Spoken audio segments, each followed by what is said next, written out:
10वी-12वी परीक्षा कॉपीमुक्त व्हाव्यात यासाठी जिल्हा प्रशासन सज्ज झाले असून कॉपी प्रकरण आढळल्यास शाळेवर कारवाई करण्याचा इशारा जिल्हाधिकारी कुमार आशीर्वाद यांनी दिला।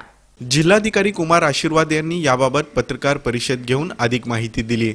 12वीच्या परीक्षा बुधवार दिनांक 21 फेब्रुवारी पासून तर 10वीच्या परीक्षा 1 मार्च पासून सुरू होत आहेत। 12वीचे जिल्ह्यात 118 केंद्र असून परीक्षेला बसणाऱ्या विद्यार्थ्यांची संख्या 55,541 आहे, तर 10वीचे 182 केंद्र असून 65,749 इतकी विद्यार्थ्यांची संख्या आहे। 10वी आणि 12वीच्या परीक्षा कॉपीमुक्त वातावरणात व्हावं यासाठी जिल्हा प्रशासन आणि पोलीस प्रशासन विशेष खबरदारी घेणार असून जिल्ह्यात 11 पथकांची नेमणूक करण्यात आली आहे। त्याचप्रमाणे प्रत्येक परीक्षा केंद्रावर बैठे पथक राहणार आहे। 10वी आणि 12वीचे 30 अतिसंवेदनशील परीक्षा केंद्र असून या केंद्रांवर वाढीव पोलीस बंदोबस्त तैनात करण्यात येणार आहे। कॉपीचे प्रकरण आढळून आल्यास बैठे पथकावर आणि शाळेवर देखील कारवाई करण्यात येणार असल्याचं जिल्हाधिकारी कुमार आशीर्वाद यांनी सांगितलं।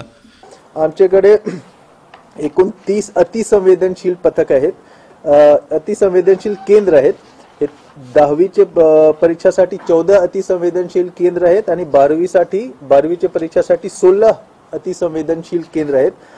या ठिकाणी आम्ही पोलीस बंदोबस्त वाढीव पोलीस बंदोबस्तचे नियोजन केलं आहे। तसे जे लोकल पोलीस ठाणे आहे त्यांना पण आम्ही कल्पना दिला आहे की हे अतिसंवेदनशील केंद्र तुमच्या एरियामध्ये आहे, तो त्यावर तुम्हाला विशेष एक लक्ष द्यायचे।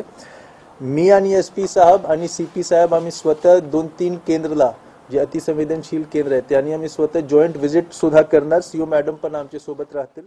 या पत्रकार परिषदेस पोलीस अधीक्षक शिरीष सरदेशपांडे, जिल्हा परिषदेचे मुख्य कार्यकारी अधिकारी मनीषा आव्हाळे, निवासी उपजिल्हाधिकारी मनीषा कुंभार आदींची उपस्थिती होती।